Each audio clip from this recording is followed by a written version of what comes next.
كيكة الويك اند لذيذة ومغذية واقتصادية وكمان مميزة، وهقول لك كام خطوة تخليها كيكة، وخطوة بسيطة خالص ومن البيت تخليها تورتة زي ما انت شايفاها كده. اقتصادية يا حنان، اقتصادية والله. نسمي الله ونصلي على الرسول عليه افضل الصلاة والسلام. وهيا بنا نطبخ مع حنان. كوبايتين ونص دقيق انخلهم. انا كنت نخلهم قبل كده، الدقيق العادي خالص اللي بجيبه سايب ونخلته وعبيته تاني. معلقتين نشا، كيس بيكنج باودر برضو هننخل كله، نخليه دي مره، التانيه دي تاني مره او تالت مره هبقى نخلها، كل ما تنخليها تديكي هوا. كيس بيكنج باودر، ربع معلقه كربونات، وربع معلقه ملح، علشان احنا هنعملها كيكه بالكاكاو لازم تحط لها الكربونات، وربع معلقه دي بتخليها جميل. قلبنا المواد الجافه كده وركناها على جنب. 3 معالق كاكاو خام، لو هو بالسكر حط 4. ننخليهم برضو. كل ما تنخلي كل المواد الجافه دي بتديها نتيجه احسن. على جنب برضو كده دلوقتي كوبايتين حليب عشان هناخد منها صوص النوتيلا. كوبايه ونص سكر، لو انت عايزاها من غير صوص شوكولاته اللي هو النوتيلا حط كوبايه واحده بس. هقول لك دلوقتي المقدار ده. كده كوبايه ونص سكر.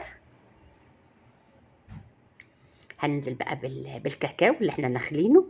اضربي بقى في الخلاط بايدك بمضرب كهرباء اي حاجه. من الخلاط هحطه كده، هحط الفيشه هيشتغل كده هروح فاصله.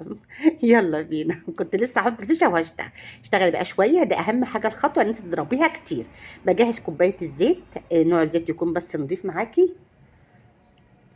اضربي بقى، انزلي بقى واحده واحده وهو شغال في الخلاط كده، كل غطا او كده وهو شغال واحده واحده، وانزلي بيه سرسوب واحده واحده كده بالراحه، علشان يدي معاك السمك اللي انت عايزاه، عشان يديك النوتيلا، عشان احنا عايزين صوص نوتيلا. وبعد كده هنخففها، اقول لك هنعمل ايه برضو. بصوا هي خفيفه اهو، وانا بضرب هوقف وهشغل تاني، هتتقل بقى معايا. بس اهم حاجه اضربها كتير. بصي تقيله ازاي، بهزها كده تقلت ازاي، خلاص بقت معانا شوكولاته نوتيلا كده. هاخد بقى نص الكميه حطها بقى في التلاجة دلوقتي. شايفين ما شاء الله نازله تقيله ازاي؟ دي ممكن تفرديها الولاد ياكلوها كده تقيله وحلوه، تشكلي بيها تعملي بيها اي حاجه. ده اركنيها بس على جنب. هقول لك هنعمل بيها ايه تاني اهو. بص بقول لكم بسم الله ما شاء الله، لو حطيتها في التلاجة شويه تلاقيها تتقل وتبقى جميله كمان. هحطها في التلاجة على ما انا اخلص الكيك بتاعنا. كده بقى هشغل الفرن 10 دقايق بس على نار متوسطه، على ما اجهز بقى الكيكه بتاعتنا. بيضتين، عصره نص ليمون عشان ما عنديش خل، لا ليمون لا خل. نص معلقه صغننه فانيليا. هنزل بقى على الخليط التاني اللي احنا خدنا منه كوبايه وركناه، وده الباقي. ده باقي بقى الكوبايه المقدار التاني السائل. هضربه في الخلاط زي ما انتم شايفين، هضربه ضربه كده حلوه، ضربه بقى كده مع بعض. لو مش الخلاط قلت لك مضرب السلك برضو شغال، كله شغال. هنزله كله على بعضه بقى، عشان معلش هو الموبايل بقى ايه كده علق معايا على الصبح بقى ويك اند وكده، والموبايل يتشال، النور يطفي، النور غير ميعاده. هنزل الخليط. بس انا نزلت الخليط اهو، وهننزل بيه في الدقيق اللي احنا قايلين المقدار بتاعه عليه، وهنقلبه اتجاه واحد عشان مش هتيجي الخطوه دي. سوري. بص هننزل بقى هنقلبه اتجاه واحد كده تقليبه بس. صينيه هتهنها سمنه مش هتهنها زيت عشان بتتحرق. يلا بينا. هنزل بقى بيه بالخليط كده. الفرن قلنا شغلناه خلاص 10 دقايق بس، مبقاش ايه حامي قوي.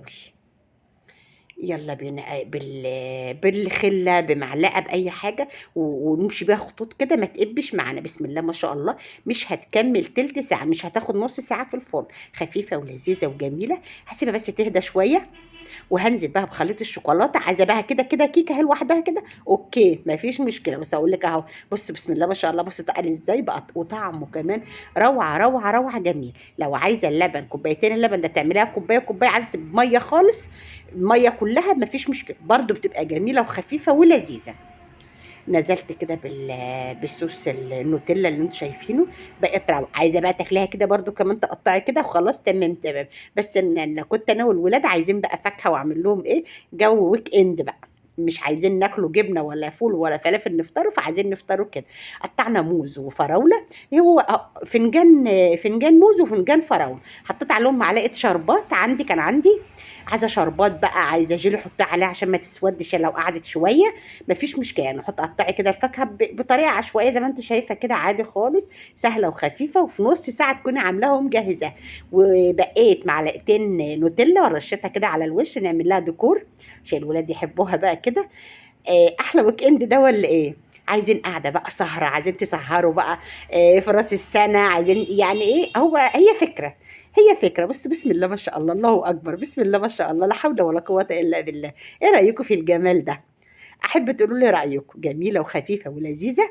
نقطع، ما اجيب لكم بقى قطعه كده حلوه كده، قطعيها بقى زي ما انت عايز تقطعي. عايزه الاول وانت مطلعاها كيكه وتحطيها في الصينيه كده وتعملي لها، ماشي، بس هي عشان الصوص بتاعها تفضل محتفظه بالصوص بتاعها. بصوا بقى الديكور وبص الجمال، بصباعين موز وفنجان فراوله. اللي انت عايزاه، عندك تفاح اوكي، بس بسم الله ما شاء الله، الكيكه هشه تحفه، الفواكه مغذيه جدا للاولاد. حلوه، طعمها حلو قوي، سكرها مظبوط جدا جدا جدا. اهم حاجه، اهم حاجه تفاعلوا معايا وقولوا لي رايكم ايه، وتقولوا لي رايكم، وما تنسونيش بدعوه حلوه. إيه اقول لكم ايه، كل عام وانتم بخير وبصحه وسلامه، سنه سعيده علينا وعليكم يا رب، وعلى امه محمد جميعا باذن الله. اشوف وشكم بخير في فيديو جديد، مع الف سلامه في رعايه الله وحفظه. ولولو بتقول لكم كل سنه وانتم طيبين، وبتقول لكم ويك اند وانتم بخير. وانتظرونا في فيديو جديد ان شاء الله، مع الف سلامه.